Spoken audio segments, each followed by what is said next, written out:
સતત 8મા દિવસે બજારમાં તેજીનો માહોલ 25,050ની નજીક નજીવા વધારા સાથે નિફ્ટી, ઇન્ફોસિસ, એમએનએમ અને એલએનટી અને રિલાયન્સમાં ઉત્સાહ. Bank Nifty flat. Mid cap અને સ્મોલ કેપમાં આજે ફરી આઉટ પરફોર્મન્સ. 3 દિવસના પ્રોફિટ બુકિંગ બાદ ઓટોમાં આજે ફરી તેજી. ઇન્ડેક્સ 0.25% વધ્યો. આઈશર અને ટાટા મોટર્સ નિફ્ટીના ટોચના ગેઇનરમાં સામેલ, જ્યારે ફાર્મા, મેટલ અને અમુક આઈટીમાં તેજી, પરંતુ એફએમસીજી અને સરકારી બેંકોમાં સુસ્તી.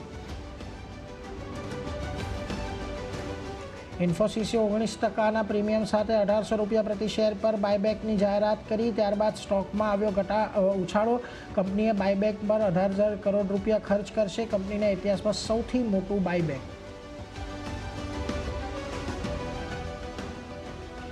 આજે બજારમાં થઈ 2 બ્લોક ડીલ. ઇટરનલ અને ભારતી એરટેલમાં નોંધાયો મોટો સોદો. ઇટરનલમાં 231 કરોડનો સોદો, ત્યાં ભારતી એરટેલમાં 9.53 લાખ શેર્સમાં થઈ ડીલ.